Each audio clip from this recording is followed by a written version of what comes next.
భగవద్గీతలోని 18వ అధ్యాయం మోక్ష సన్యాస యోగం.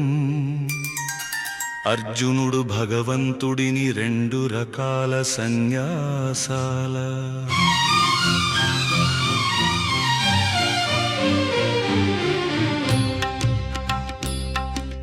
మధ్య వ్యత్యాసాన్ని వివరించమని కోరాడు. సన్యాసి అంటే ఆధ్యాత్మిక క్రమశిక్షణను అభ్యసించడానికి కుటుంబాన్ని మరియు సమాజాన్ని విడిచిపెట్టేవాడు అని కృష్ణుడు వివరించాడు. అయితే త్యాగి అంటే తమ కర్మల ప్రతిఫలాలపై ఆసక్తి లేకుండా మరియు వాటిని దేవునికి అంకితం చేసేవాడు అని వివరించడు. మరియు వాటిని దేవునికి అంకితం చేసేవాడు అని వివరించడు. భగవద్గీత 18వ అధ్యాయం మోక్ష సన్యాస యోగము. అర్జునుడన్నాడు, ఓ హృషికేశ, కేసి సంహార, సన్యాసము యొక్క తత్వాన్ని వేరువేరుగా తెలుసుకోవాలని కోరుతున్నాను. మోక్ష సన్యాస యోగము. శ్రీ భగవానుడన్నాడు, కామ్య కర్మలని వదిలిపెట్టడం సన్యాసమని ఋషులంటారు. అన్ని కర్మల ఫలాన్ని త్యజించడం త్యాగమని వివేకులు అంటారు. దోషం కల కర్మలని వదలాలని కొందరు పండితులంటారు. యజ్ఞదాన తపః కర్మలి వదలరాదని కొందరు అంటారు. భరత శ్రేష్ఠుడా, ఈ విషయంలో నా నిర్ణయాన్ని విను పురుష వ్యాఘ్రమా. త్యాగం 3 విధాలని చెప్పబడుతుంది. యజ్ఞం, దానం, తపస్సు అనే కర్మలను త్యజించకూడదు, వాటిని ఆచరించాలి. ఎందుకంటే యజ్ఞం, దానం, తపస్సు అనేవి జ్ఞానులను శుద్ధి చేస్తాయి. అర్జునా, ఈ కర్మలను కూడా సంఘాన్ని ఫలాన్ని వదిలి చెయ్యాలని నా నిశ్చితమైన ఉత్తమమైన అభిప్రాయం. విధిగా చేసే కర్మను త్యజించడం సరైనది కాదు. భ్రాంతితో దానిని త్యజించడం తామసికమని ప్రకటించబడింది. నియత కర్మలను సన్యసించకూడదు. భ్రాంతితో వానిని సన్యసించడం తామసిక త్యాగం అనిపించుకుంటుంది. ఓ అర్జునా, ఏ విధిగా చేసినా అది చేయవలసిన కారణంగానే అనుబంధాన్ని మరియు ప్రతిఫల కోరికను కూడా వదిలివేసి ఆ త్యాగం సాత్వికమైనదిగా పరిగణించబడుతుంది.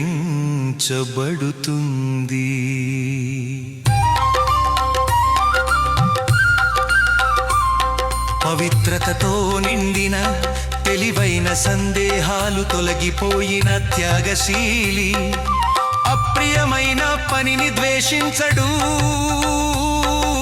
లేదా ఆహ్లాదకరమైన దాని పట్ల మక్కువ కలిగి ఉండడు. నిజానికి శరీరధారి కర్మలను పూర్తిగా త్యజించడం సాధ్యం కాదు. అయితే కర్మలకు ప్రతిఫలాలను త్యజించే వాడిని నిజంగా త్యాగశీలి అంటారు. కర్మల యొక్క త్రివిధ ఫలాలు మంచి, చెడు మరియు మిశ్రమం.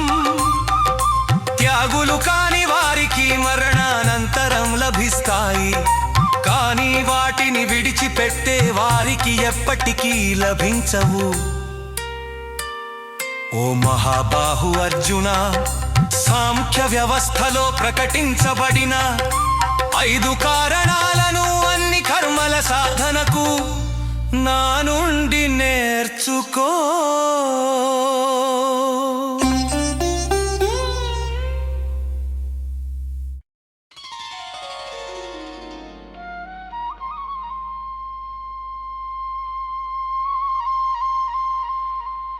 శరీరము జీవాత్మ, వివిధ ఇంద్రియములు, వివిధ రకాల కృషి, దైవానుగ్రహము, ఇవే కర్మ యొక్క 5 అంగములు. శరీరము, వాక్కు లేదా మనస్సులచే ఏ కర్మ జరిగినా, అది మంచిదైనా లేదా చెడైనా, ఈ 5 దానికి కారకములు. ఇది అర్థం కాని వారు ఆత్మయే నిజమైన కర్త అనుకుంటారు. మలిన బుద్ధితో ఉన్న అటువంటి వారు యథార్థమును గ్రహింపలేరు. అహంకార భావన నుండి విముక్తి పొందినవాడు మంచి లేదా చెడులచే తెలివితేటలు కలుషితం కానివాడు. ఈ ప్రజలను చంపినప్పటికీ అతను చంపడు లేదా కర్మకు కట్టుబడి ఉండడు.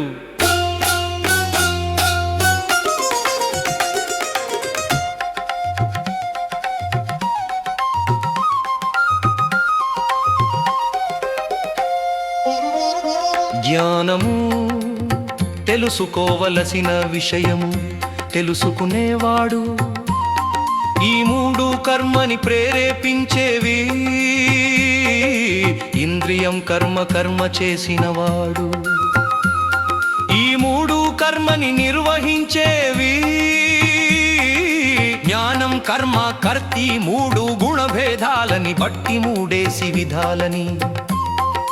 గుణాలకు సంబంధించిన సౌఖ్యంలో చెప్పబడినది, అందులో ఉన్నదానిని విను. అన్ని ప్రాణులలోనూ నాశనం లేని ఒకే సత్తు ఉన్నదని, భిన్నమైన వాటిలో అది అవిభక్తంగా ఉన్నదని గ్రహించేది సాత్విక జ్ఞానమని తెలుసుకో. వేరు వేరు కనబడే రూపాలలో జీవుళ్ళు ఉన్నారని గ్రహించేది రాజసిక జ్ఞానమని తెలుసుకో.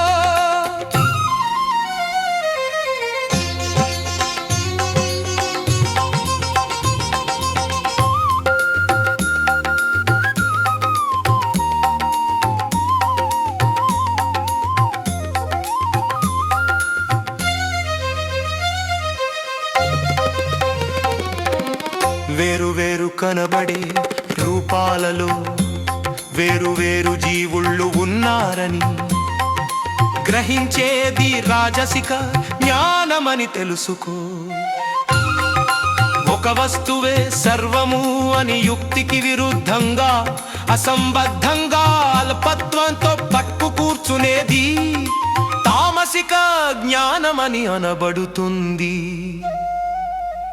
ప్రేమ ద్వేషాలు లేకుండా, ప్రతిఫలం ఆశించకుండా, మమకార రహితంగా నియమబద్ధంగా చేసే కర్మను సాత్విక కర్మమని అనబడుతుంది. కోరికతో అహంకారంతో బహుశ్రమతో చేసే కర్మ రాజసిక కర్మ.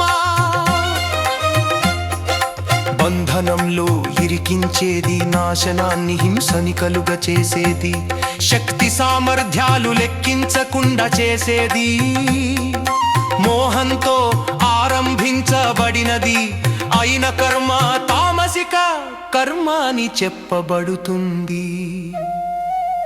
అహంకార మమకార రహితముగా ఉన్నవారు మరియు ఉత్సాహము దృఢ సంకల్పము కలవారు జయాపజయముల పట్ల ఉదాసీనముగా ఉన్నవారు సత్వగుణకర్తలు అని చెప్పబడ్డారు.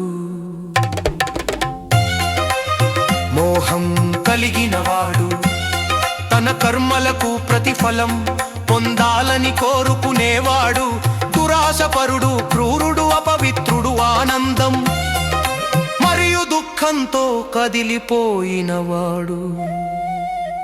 అటువంటి కర్తను రాజసికుడు అని అంటారు. క్రమశిక్షణ రాహిత్యంతో ఉన్నవారు తుచ్చులు, మూర్ఖులు, ధూర్తులు, నీచులు, బద్ధకస్తులు, నిరాశతో ఉండేవారు మరియు నిర్లక్ష్యంతో కాల విలంబన చేసే కర్తలను తమోగుణ కర్తలు అంటారు. ధనంజయ గుణాలని బట్టి మూడేసి విధాలుగా ఉండే బుద్ధిని, ధృతిని గురించి వేరువేరుగా పూర్తిగా చెబుతాను విను.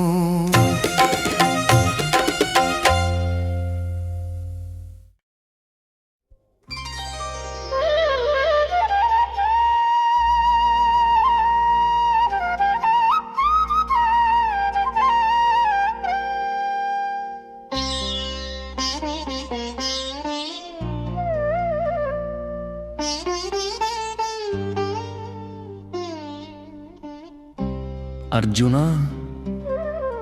ప్రవృత్తి నివృత్తులు, కార్యాకార్యాలు, భయాభయాలు, బంధమోక్షాలు, వీటిని వివరంగా చెబుతాను విను. దేని ద్వారా ధర్మాన్ని అధర్మాన్ని తప్పుగా అర్థం చేసుకుంటాడో, ఏది చేయాలో ఏది చేయకూడదో కూడా అర్థం చేసుకుంటాడు.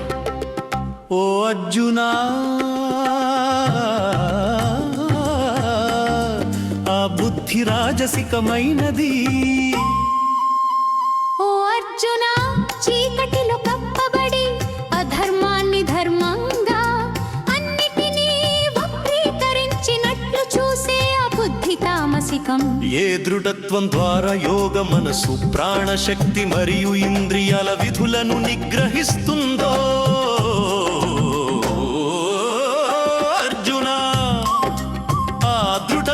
సాత్వికమైనది. ఓ అర్జునా, దేని ద్వారా కర్తవ్యం సుఖాలను అనుభవించడం మరియు సంపదను సంపాదించడం అనుబంధం మరియు ప్రతిఫల కోరిక కారణంగా దృఢంగా ఉంటుందో అర్జునా, ఆ దృఢత్వం రాజసికం.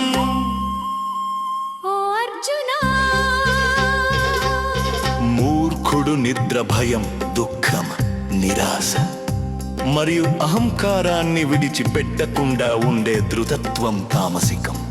భరత శ్రేష్ఠుడ, అభ్యాసం వలన దేనిలో మానవుడు దుఃఖాన్ని అంతమొందించి సుఖపడగలుగుతాడో ఆ 3 విధాలైన సుఖాలని గురించి విను. మొదట విషం లాంటిది కానీ చివరికి అమృతం లాంటిది. ఆనందం సాత్వికమని ప్రకటించబడింది. ఇది స్వీయ సాక్షాత్కారం కారణంగా ఒకరి స్వంత మనస్సు యొక్క స్వచ్ఛత నుండి ఉద్భవించింది. ఇంద్రియాలకు వస్తువులతో సంపర్కం వల్ల కలిగే ఆనందం మొదట్లో అమృతం లాంటిది కానీ చివరికి విషం లాంటిది. దీనిని రాజసికం అని అంటారు. నిద్ర, బద్ధకం, ఏమరుపాటుల నుండి జనించి ముందు నుండి చివరకు భ్రాంతిలో పడేసి ఉంచే సుఖం తామసికం. భూమిపై లేదా స్వర్గంలో ఉన్న దేవతలలో ప్రకృతి నుండి పుట్టిన 3 గుణాల నుండి విముక్తి పొందిన వారు ఎవరూ లేరు. పరంతపా బ్రాహ్మణ, క్షత్రియ, వైశ్య, శూద్రుల కర్మలు వాళ్ళ స్వభావం నుండి జనించిన లక్షణను బట్టి విభజింపబడినాయి. శమము, దమము, తపస్సు, శౌచము, ఓర్మి, రుజుత్వము, జ్ఞాన విజ్ఞానాలు, ఆస్తిక భావము ఇవి బ్రాహ్మణులకు స్వభావ సిద్ధమైన కర్మలు. శౌర్యం, తేజం, పట్టుదల, సమర్థత, యుద్ధంలో వెన్ను చూపకపోవడం, దానగుణం, ఈశ్వర లక్షణం ఇవి స్వభావ సిద్ధమైన క్షత్రియ కర్మలు. వ్యవసాయం, పాడి పంటలు మరియు వర్తక వాణిజ్యాలు అనేవి వైశ్య గుణములు ఉన్న వారికి సహజ సిద్ధమైన పనులు.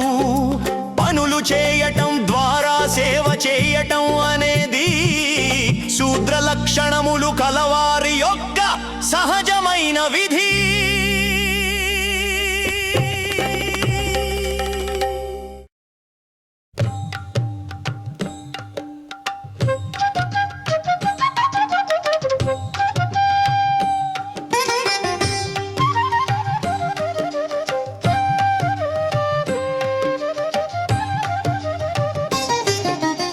ఎవరి నుండి సమస్త జీవులు ఉద్భవించాయో, ఎవరి ద్వారా ఇదంతా వ్యాపించి ఉందో, ఆయనను తన స్వంత కర్తవ్యంతో ఆరాధిస్తాడో అతను పరిపూర్ణతను పొందుతాడు. మంచితనం లేకపోయినా తన స్వంత కర్తవ్యం బాగా నిర్వర్తించబడిన మరొకరి కర్తవ్యం కంటే మేలు తన స్వభావం నిర్దేశించిన కర్తవ్యాన్ని చేసేవాడు ఎటువంటి పాపానికి గురికాడు. ఓ అర్జునా, జన్మత ఉన్న కర్తవ్యాన్ని ఎవరు వదులుకోకూడదు, అది లోపభూయిష్టంగా ఉన్నప్పటికీ. ఎందుకంటే అగ్ని పొగతో కప్పబడినట్లే అన్ని కార్యాలు చెడుతో కప్పబడి ఉంటాయి. ఎవరి బుద్ధి అంతటా అనాసక్తంగా ఉంటుందో తన ఆత్మను తాను అణచివేసుకున్నాడో, ఎవరి నుండి కోరికలు పారిపోయాయో అతను త్యాగం ద్వారా కర్మ విముక్తి అనే అత్యున్నత స్థితిని పొందుతాడు. ఓ అర్జునా, పరిపూర్ణతను సాధించిన వ్యక్తి శాశ్వతమైన అత్యున్నత జ్ఞాన స్థితి అయిన బ్రహ్మను ఎలా చేరుకుంటాడో క్లుప్తంగా నా నుండి నేర్చుకో. వ్యక్తి ఎప్పుడైతే ఇంద్రియములను చక్కగా నిగ్రహించి పరిశుద్ధమైన బుద్ధి కలవాడు అగునో,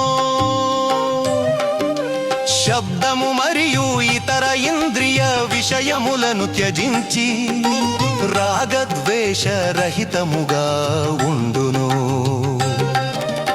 అప్పుడు బ్రహ్మంను పొందుటకు పాత్రుడగును.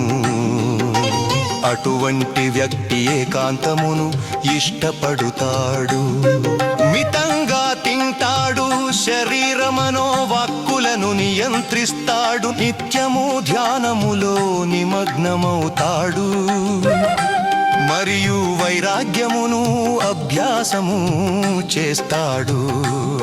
అహంకారము, హింస, దురభిమానము, కోరికలు, ఆస్తిపాస్తులు తనవే అన్న భావన, స్వార్థము లేకుండా ఉన్నటువంటి వ్యక్తి ప్రశాంతంగా ఉన్నవాడై బ్రహ్మంతో ఏకీభావావస్థితిని పొందుటకు అర్హుడవుతాడు. బ్రహ్మంగా మారి ఆత్మలో ప్రశాంతంగా మారి అతను దుఃఖించడు లేదా కోరుకోడు. అతను అన్ని జీవులకు ఒకేలా ఉంటాడు మరియు నా పట్ల అత్యున్నత భక్తిని పొందుతాడు. భక్తి ద్వారా అతను నన్ను సత్యంగా తెలుసుకుంటాడు, నేను ఎవరో మరియు ఏమిటో తెలుసుకుంటాడు. అప్పుడు నన్ను సత్యంగా తెలుసుకున్న వెంటనే అతను పరమాత్మలోకి ప్రవేశిస్తాడు. నన్ను ఆశ్రయించి అన్ని కర్మలు చేసిన తరువాత నా కృప వలన అతను శాశ్వతమైన నాశనం లేని స్థితిని పొందుతాడు. ఓ అర్జునా, ఓ అర్జునా, ఓ అర్జునా, వీరా ఓ అర్జునా.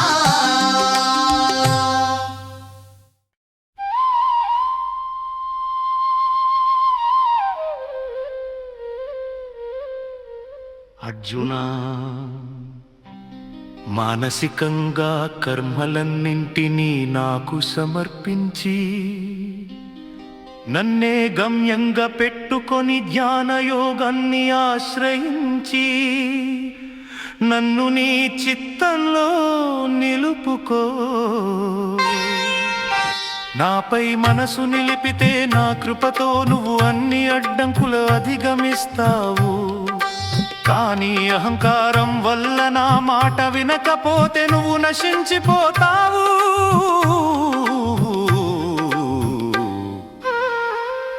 అహంకారంతో నిండిన నువ్వు నేను పోరాడను అని అనుకుంటే నీ సంకల్పం వ్యర్థం. ప్రకృతి నిన్ను బలవంతం చేస్తుంది.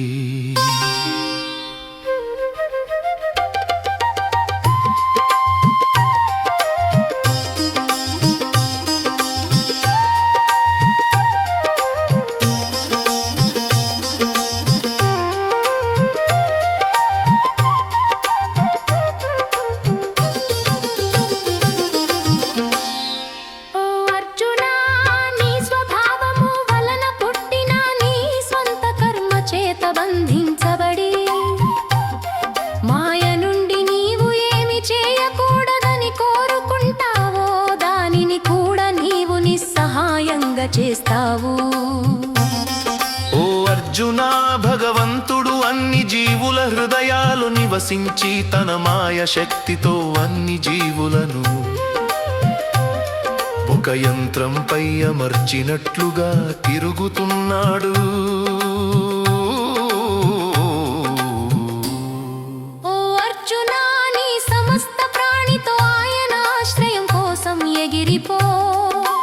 ఆయన కృప ద్వారా నీకు పరమ శాంతి మరియు శాశ్వత నివాసం లభిస్తుంది. అందువల్ల రహస్యం కంటే రహస్యమైన జ్ఞానాన్ని నేను మీకు ప్రకటించాను. దాని గురించి పూర్తిగా ఆలోచించండి. ఆపై మీరు కోరుకున్న విధంగా వ్యవహరించండి. అన్నిటికన్నా ఎక్కువైన రహస్యాన్ని మళ్ళీ నా పరమ వాక్కు ద్వారా విను. నాకు చాలా ఇష్టమైన వాడివని నీ హితం కోరి చెబుతున్నాను. ఎల్లప్పుడూ నన్నే స్మరించుము, నా పట్ల భక్తితో ఉండుము, నన్ను పూజించుము మరియు నాకు నమస్కరించుము. ఇలా చేయటం వలన నీవు తప్పకుండా నన్నే చేరుకుందువు. నేను నీకిచ్చే వాగ్దానం ఇది, ఎందుకంటే నీవు నాకు చాలా ప్రియమైన వాడివి. అన్ని విధులను విడిచిపెట్టి నన్ను మాత్రమే ఆశ్రయించు. నేను నిన్ను అన్ని పాపాల నుండి విముక్తి చేస్తాను. దుఃఖించకు. తపస్సు లేదా భక్తి లేని సేవ చేయని, వినడానికి ఇష్టపడని లేదా నన్ను తిట్టే వ్యక్తితో ఇలా ఎప్పుడూ మాట్లాడకండి.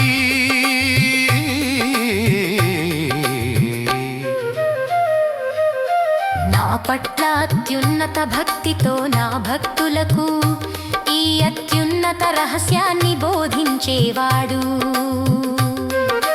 నిస్సందేహంగా నా దగ్గరకు వస్తాడు.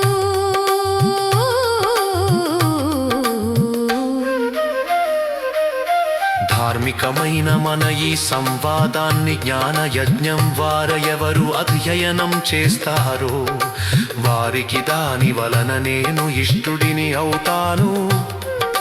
మన ఈ పవిత్ర సంభాషణను అధ్యయనం చేసే వ్యక్తి, అతనిచే నేను జ్ఞాన త్యాగం ద్వారా పూజించబడ్డాను. అదే నా నమ్మకం.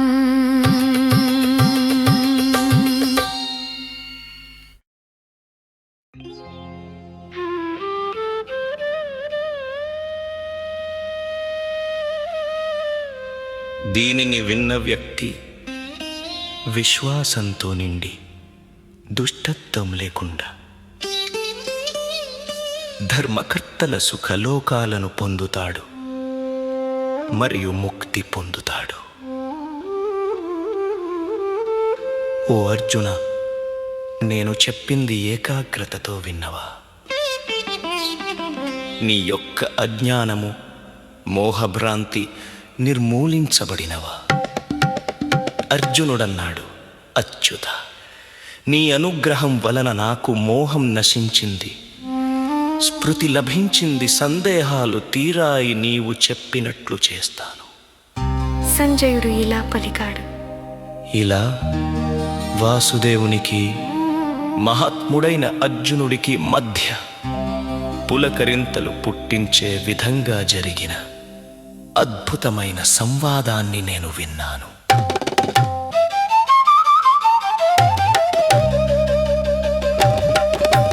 పరమరహస్యమైన ఈ యోగాన్ని సాక్షాత్తు యోగేశ్వరుడైన కృష్ణుడే స్వయంగా చెబుతూ ఉండగా వ్యాస మహర్షి అనుగ్రహం వలన నేను వినగలిగాను. రాజా, కృష్ణార్జునుల ఈ అద్భుతమైన పవిత్రమైన సంవాదాన్ని తలచుకొని క్షణక్షణం ఆనందంతో పొంగిపోతున్నాను. శ్రీకృష్ణుడి అత్యద్భుతమైన మరియు ఆశ్చర్యకరమైన విశ్వరూపమును గుర్తు చేసుకుంటూ ఆశ్చర్యచకితుడనై పదే పదే మహదానందముతో పదే పులకించిపోతున్నాను. యోగేశ్వరుడైన కృష్ణుడు, ధనుర్ధారి అయిన అర్జునుడు ఎక్కడ ఉంటారో అక్కడ సంపద, గొప్పతనం, విజయం, స్థిరమైన నీతి ఉంటాయని నా నిశ్చయం. భగవద్గీత 18వ అధ్యాయం. మోక్ష సన్యాస యోగము సంపూర్ణం.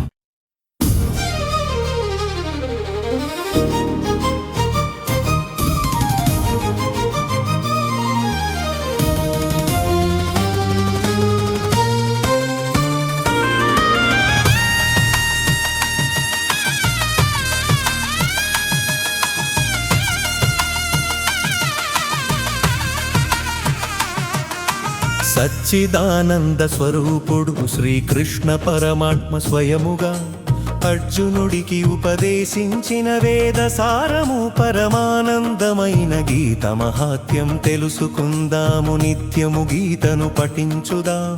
గీతనాశ్రయించి కర్మల నుంచి ముక్తి పొందుదాం. సచ్చిదానంద స్వరూపుడు శ్రీకృష్ణ పరమాత్మ స్వయముగా అర్జునుడికి ఉపదేశించిన వేద సారము పరమానందమైన గీత మహాత్యం తెలుసుకుందాము. నిత్యము గీతను పఠించుదాం. గీతనాశ్రయించి కర్మల నుంచి ముక్తి పొందుదాం.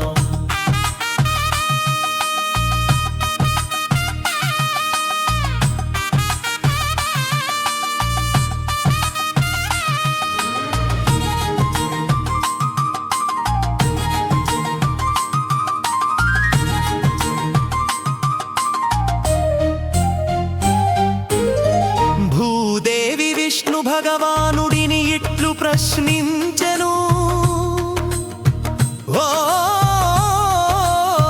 భగవాన్ పరమేశ్వరా, పరమాత్మ, హే ప్రభో, గత జన్మలలో చేసిన కర్మల ఫలితాలు అనుభవించు వారికి నమ్మకంతో కూడిన భక్తి ఎట్లు కలుగును?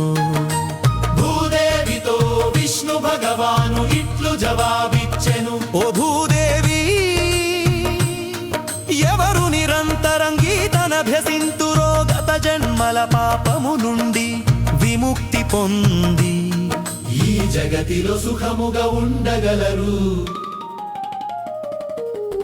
తామరాకుపై నీటి బిందువుల పాపములంతవు ఎచ్చట గీతా గ్రంథముండునో ఎచ్చట గీత పారాయణము జరుగునో అచ్చట ప్రయాగ మొదలగు సమస్త తీర్థములుండును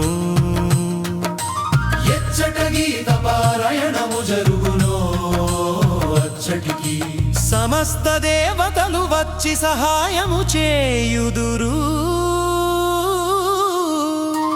ఓ భూదేవి ఎచట గీత విచారణ పఠనము బోధన శ్రవణము జరుగుచుండును అచట నేను తప్పక నివసింతును గీతయే నా ఆశ్రయము నివాస మందిరము నేను గీతనాశ్రయించి ఏ లోకాలను పాలించుచున్నాను గీత నా పరమ విద్య గీత బ్రహ్మస్వరూపము ప్రణవములో 4వ పాదం అర్ధమాత్రా స్వరూపము నిత్యమైనది నాశనం లేనిది అనిర్వచనీయమైనది సచ్చిదానంద స్వరూపుడు శ్రీకృష్ణ పరమాత్మ స్వయముగా అర్జునుడికి ఉపదేశించిన వేద సారము పరమానందమైన గీత మహాత్యం తెలుసుకుందాము నిత్యము గీతను పఠించుదాం గీతనాశ్రయించి కర్మల నుంచి ముక్తి పొందుదాం ఓ భూదేవి ఎవరు 18 అధ్యాయములు నిత్యము పఠించుదురో వారు జ్ఞాన సిద్ధిని పొంది పరమ పదమును పొందుదురు ఎవరు 9 అధ్యాయాలు నిత్యము పఠించుదురో వారికి గోదాన ఫలము వలన కలుగు పుణ్యము కలుగును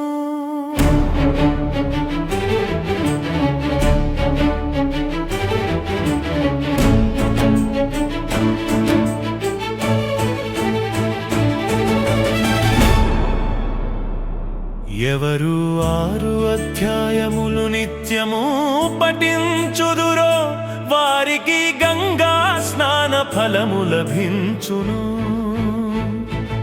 ఎవరు 3 అధ్యాయములు నిత్యము పఠించుదురో వారికి సోమయాగ ఫలము లభించును ఎవరు 1 అధ్యాయము ప్రకారము నిత్యము పఠించుదురో వారు రుద్రలోకము పొంది గణములలో ఒకరుగా నివసించును ఓ భూదేవి ఎవరు 1 అధ్యాయములో 4వ భాగమును నిత్యము పఠించుదురో వారు ఉత్కృష్టమైన మానవ జన్మ 1 మన్వంతర కాలము పొందును ఎవరు 10 శ్లోకములను కాని 7 శ్లోకములను కాని 5 శ్లోకములను కాని 4 శ్లోకములను కాని 3 శ్లోకములను కాని 2 శ్లోకములను కాని 1 శ్లోకమును కాని అర్ధ శ్లోకమును కాని నిత్యము పఠించుదురో వారు 10,000 సంవత్సరాలు స్వర్గలోక ప్రాప్తి పొందుదురు ఎవరు గీతను పఠిస్తూ మరణిస్తారో వారు ఉత్తమమగు మానవ జన్మను పొందుదురు ఎవరు గీతానుచు ప్రాణమును వదలుదురు వారు సద్గతిని పొందుననుటలో సందేహము లేదు మహాపాపులైన గీతార్థమును తెలుసుకున్న శక్తి చూపిన వారు విష్ణులోకము పొందుదురు ఎవడు గీతార్థమును నిత్యము చింతన చేయుచుండును వాదు ఎన్నిక కర్మల చేసిన జీవన్ముక్తి పొందును సచ్చి స్వయముగా అర్జునుడికి ఉపదేశించిన వేద సారము. పరమానందమైన గీతా మహాత్యం తెలుసుకుందాము నిత్యము గీతను పఠించుదాం గీతనాశ్రయించి కర్మల నుంచి ముక్తి పొందుదాం. గీతనను పఠించిన తరువాత గీతా మహత్యమును ఎవరు పఠించకుందురో వారి గీత పఠనము నిష్ఫలము. గీతా మహత్యముతో గీతా పారాయణము చేయువారు తెలిపిన ఫలములను పొంది సద్గతిని పొందుతురు. గీతనను పఠించిన తరువాత గీతా మహత్యమును ఎవరు పఠించకుందురో వారి గీత పఠనము నిష్ఫలము. గీతా మహత్యముతో గీతా పారాయణము చేయువారు తెలిపిన ఫలములను పొంది సద్గతిని పొందుతురు.